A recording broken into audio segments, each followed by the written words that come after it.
Good afternoon. The Nigerian army has neutralized 3 suspected suicide bombers in Borno State, and this operation has once again highlighted the ongoing security challenges in the northeast region. The incident occurred in the early hours of today, January 2, 2026, when troops on patrol encountered the suspects in what military sources describe as a preemptive strike that likely prevented a major catastrophe in the area.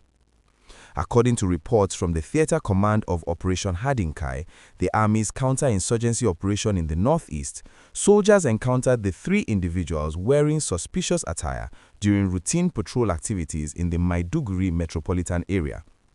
The troops, acting on intelligence and their training to identify potential threats, engaged the suspects, who showed clear signs of carrying explosive materials beneath their clothing. The confrontation resulted in the neutralization of all 3 individuals, and upon inspection, the soldiers discovered that each suspect was wearing a suicide vest loaded with improvised explosive devices. The recovery of these explosive vests and additional bomb-making materials at the scene has been described by military officials as a significant win in the fight against terrorism in the region. The vests were carefully detonated by the Army's bomb disposal unit in a controlled environment to prevent any harm to civilians or military personnel. Intelligence reports suggest that the suspects were likely affiliated with Boko Haram or its splinter faction, the Islamic State West Africa Province, both of which have been responsible for countless suicide bombing attacks in Borno State and surrounding areas over the years. What makes this particular incident noteworthy is the timing and the location. Maiduguri, the capital of Borno State, has been the epicenter of the insurgency that has plagued northeastern Nigeria for over a decade. While there have been significant improvements in security in recent years, with the military recording numerous victories against insurgent groups, the threat of suicide bombings remains a persistent concern. The fact that these suspects were intercepted before they could reach their intended target speaks to the heightened vigilance of security forces and the effectiveness of intelligence gathering in the region. The use of suicide bombers has been a hallmark tactic of Boko Haram and its affiliates since the insurgency intensified. These attacks have targeted markets, places of worship, motor parks, and even military installations, causing devastating loss of life and property. Women and children have often been coerced or brainwashed into carrying out these attacks, making the situation even more tragic and complex. The psychological manipulation and exploitation of vulnerable individuals by these terrorist groups remain one of the most disturbing aspects of the conflict. Military spokesperson for Operation Hadinkai confirmed that investigations are ongoing to determine whether the neutralized suspects were acting alone or as part of a larger cell planning coordinated attacks. The recovered materials are being analyzed to trace their origin and to identify possible bomb-making locations and the network behind the planned attack. This kind of forensic work is crucial because it helps security agencies dismantle the infrastructure that supports terrorism and prevent future attacks.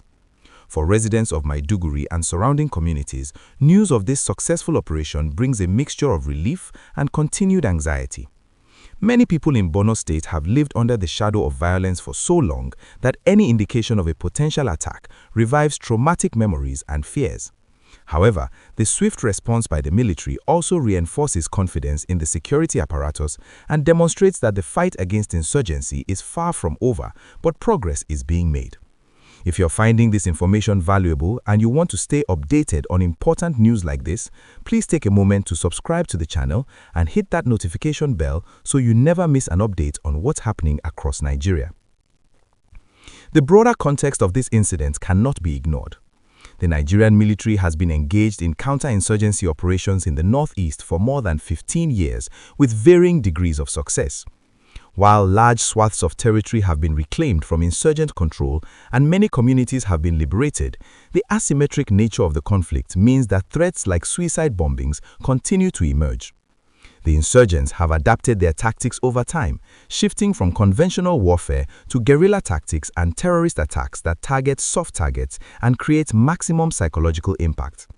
The recovery of explosive vests and bomb-making materials at the scene also raises questions about the supply chain that enables these attacks. Where do these materials come from? How are they transported into urban areas?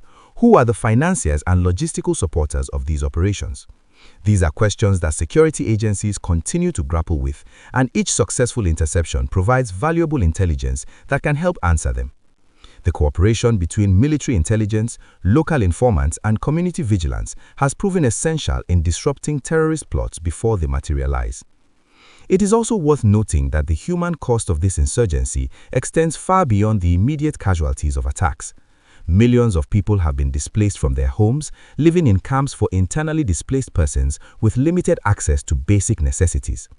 The economy of the entire northeast region has been severely affected, with agriculture disrupted, businesses destroyed, and infrastructure damaged. The psychological trauma experienced by survivors of attacks and witnesses to violence will take generations to heal.